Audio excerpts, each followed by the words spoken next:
pediatric fevers. Hi, I'm Nurse Emma. Welcome to my channel. Here we talk about so many different things, including health education to help keep you from needing to go to the emergency room. A fever is a natural response that the human body has to fight infection. Most often, a fever is nothing to worry about. Even the number on a thermometer can be scary, but it's nothing to truly fear. What we most worry about is how your child is acting. Now, sick children are going to act and look more tired. This is common. What happens is if that child does not respond to intervention to help reduce the fever, that's when we get a little bit more concerning. So, what can you do from home to help manage your child's fever? 1. Medications. Tylenol and Advil are two very common medications. You may also know them from ibuprofen and acetaminophen. These medications you can get from any pharmacy. You do not need a prescription to get these medications. They're what we call over-the-counter medications. All you have to do is walk in, find the medication that you're looking for, and purchase it. Now, these are weight-based medications, so it's important to know the weight of your child. If you have any questions with what is the appropriate dosing, you can follow the instructions on the bottle. They clearly label exactly what you need to give. Or you can speak to a pharmacist or your pediatrician, because it is always good to speak to a professional, somebody who specializes in this, to make sure that your child is receiving a safe and effective dose.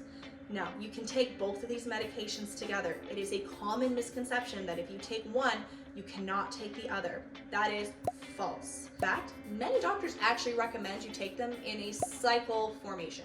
This means you would take one medication, let's say Tylenol, and then 2 to 3 hours later, you would take the second medication, Advil.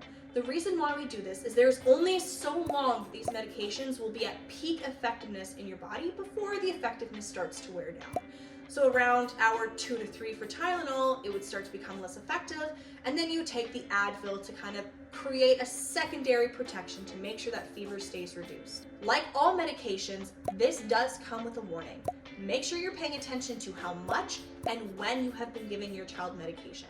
There's only so much of each medication a person can have in a day, and for children, it's weight dependent. If you have any questions, consult your pharmacist. 2. Remove clothing. I know it's always hard when we see our children when they've got the chills and they're not feeling very well to just pile them on with blankets, but their body is already cooking. Take your child down to one layer of clothing or a light blanket.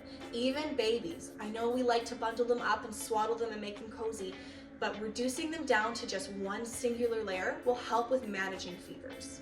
3. A cool compress or a lukewarm bath, whichever is easier.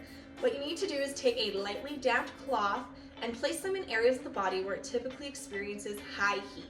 These are the armpits, the back of the neck, and the groin. The cloth doesn't have to be incredibly cold, it just needs to be slightly lower than the body temperature. What this is going to do is help reduce the overall body heat. If that doesn't seem like it's going to work, a nice lukewarm bath will also do the trick. Again, don't make it cold, just a little bit less than the child's body temperature. 4. Plenty of fluids. This might be one of the most important things that you do for your child with a fever. When children come into the hospital for fevers, most of the time we're seeing it because of dehydration. Tiny little bodies don't hold on to water the same way that big bodies do. Children tend to give off heat really quickly and they don't drink enough. So we want to make sure that we're properly hydrating them. Great options for children are juice, water, Pedialyte. Pedialyte actually has a lot of different things in it that can help maintain hydration in your child. Other ways that you can get your child to take in fluids, if they're being a little bit more nitpicky, things like Jell-O, popsicles, brothy soups. These are all great options to help encourage hydration in a smaller human.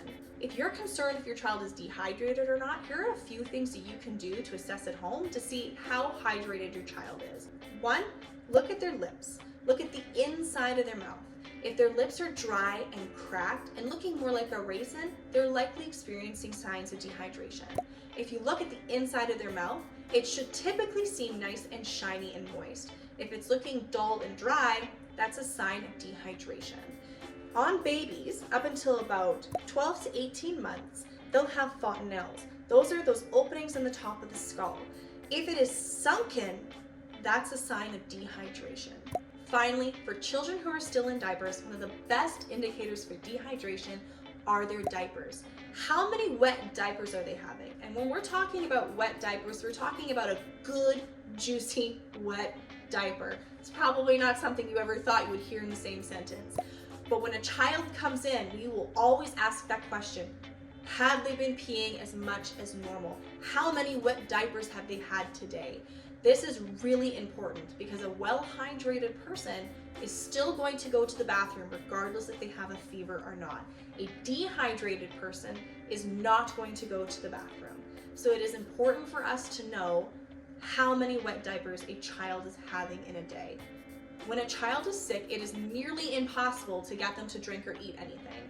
So it's important to be giving them the appropriate medications like Tylenol and Advil and doing things to help reduce their overall body temperature, such as going down to that one layer of clothing, as well as doing any type of cool compresses. If your child is up and running around and able to hold fluids down, we're not worried about them in the emergency room. There's really no reason to come and see a doctor unless that fever has been going on for more than 4 days. Do you have any other tips or tricks that you like to use with your children to help them when they have a fever?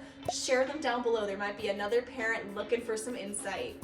Hold up, before we keep going, I'm gonna get you to hit the subscribe button so that we can continue having these amazing conversations, keeping you and your loved ones out of the emergency room. But when should you take your child to the emergency room because of a fever? Well, one, if they are not improving despite giving them medication. It takes about 30 minutes for that medication to truly kick in, so give it a little bit of time. But if we're not seeing improvement, it is completely fine to take them to be seen by a doctor. Two, if they are dehydrated. Dehydration is a secondary effect because of the fever. You can be treating the fever and the fever can go down, but if your child is still dehydrated, that is something we are very concerned about. So it is completely fine to bring your child in to the emergency room so that we can assess them and get them any fluids if they need them. Three, if your child has had a fever that has not improved in about 3 to 4 days, definitely bring them in to see a doctor. Four, if your child is lethargic, they're experiencing rapid breathing, they're not drinking, that dehydration, if they're inconsolable, but most of all, if they look lifeless. We call this a floppy child. A floppy child is something that is incredibly scary to walk into the emergency room. I always encourage people to come in before this happens, but sometimes with children, they're good until they're not. If your child looks like their muscle tone is lacking, they're almost draping, they're flopping around, bring that child into the emergency department immediately. This is a medical emergency, they need to be seen. Five, when your child is less than 3 months old. Now, if your child does get their 2-month immunization, it is a common side effect to having mild fever. This is something that is expected. Treat with Tylenol as per recommended by your pediatrician. But if your child is under 3 months old and they're experiencing a fever, most Tylenols don't have appropriate weight-based dosing on the back, so it is always good to be seen by a pediatrician or another type of doctor to confirm the health and safety of your child. And honestly, with all of this being said, if you have concerns with your child, if you are uncomfortable with the way they are presenting, if you want the opinion and you cannot get into a walk-in clinic or you do not have a family doctor, it is completely fine to go to an emergency room and be assessed by a physician. You may have to wait a little bit, but just know that regardless of where you are in the department, you are still in a safe space. We are here for you. Our doors are always open. I hope this information helps you as a parent navigate the cold and flu season that we are thrusted in full force so that you can feel safe and comfortable, or at least have a few extra tools in your toolbox while you're at home with a sick child, because it's going to happen. I'm going to encourage you to subscribe to my channel so that you and I can keep hanging out. And if you enjoyed hanging out with me today, don't forget to give me a little bit of love so this video can get some more traction. If you think that somebody else might also benefit from this video, don't be afraid to share it with them. This is some trying times and it's always good to have extra tools in our toolboxes. Other than that, that's it for me today. I've loved hanging out with you, and until next time, stay safe. Bye!